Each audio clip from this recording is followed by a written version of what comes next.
Hi hello everyone welcome to our Madanapalle family channel. ఈరోజు నేనైతే Pulivendula special tomato రసం చేయబోతున్నాను. ఫస్ట్ ఆఫ్ ఆల్ నేను టమాటాలను బాగా కడుక్కొని ఇలాగ కట్ చేసుకొని కుక్కర్లో బాయిల్ చేసుకోవడానికి రెడీ చేసుకున్నాను. నేనైతే కుక్కర్లో 3 విజిల్కి పెట్టేస్తానండి. ఆ తర్వాత కొద్దిగా చింతపండు, ఎక్కువ లేకుండా లిటిల్ బిట్ చింతపండు వేసుకొని ఆ తర్వాత కావాల్సిన నీళ్లు వేసుకున్నాను. 3 విజిల్కి అనేది నేను కుక్కర్ అని పెట్టేస్తానమాట ఫస్ట్.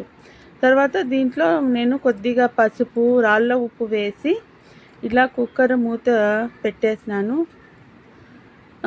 ఈ కుక్కర్ 3 విజిల్ వచ్చే వరకు మనము టమాటా రసానికి కావాల్సిన మసాలా రెడీ చేసుకుందాం.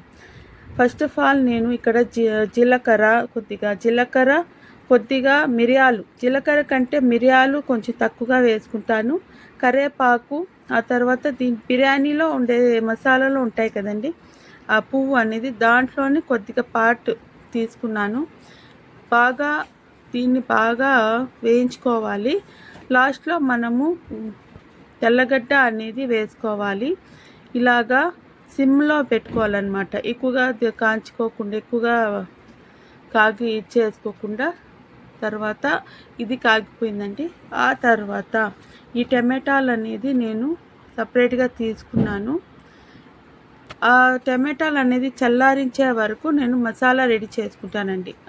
ఏదైతే మనము జీలకర్ర అవి మనం వేయించుకున్నామో దాంట్లో కొద్దిగా మనకు కావాల్సిన కారం పొడి వేసుకున్నాను. తర్వాత నేను పోపు కోసము నేను ఎక్కువగా ఈ మధ్య ఆవాల నూనె అనేది నేను యూజ్ చేస్తున్నాను. తర్వాత నేను ఏదైతే మిక్స్ పట్టినానో ఆ మసాలాని టమాటో గుజ్జులో వేసేసినాను. గుజ్జులో వేసి బాగా కలుపుకున్నాను. తర్వాత మనం పోపు పెట్టేసాను అనమాట. ఫస్ట్ ఆఫ్ ఆల్ ఆయిల్ వేసి ఆవాలు, జీలకర్ర కొద్దిగా వేసినాను. కరివేపాకు, వట్టిమిరపకాయలు కొద్దిగా వేసి ఏదైతే ఈ గుజ్జు చేసుకున్నానో అది పోపులో వేసేస్తాను అనమాట. ఆ పోపులో మనము ఇలా కలుపుకోవాలా. కారం అనేది, ఉప్పు అనేది చూసుకోవాలండి. ఫస్ట్ చూసుకున్న తర్వాత ఇలా కలిపేసి పెట్టేసిన తర్వాత బాగా మెరిగే కొద్దీ, ఎక్కువగా మెరగకుండా కొద్దిగానే నేను మీకు చూపించాలని చెప్పి ఇలా చూపిస్తున్నానండి. ఇలా వచ్చే వరకు హాఫ్ చేసేసి స్టవ్ అనేది ఆఫ్ చేసేయాలి.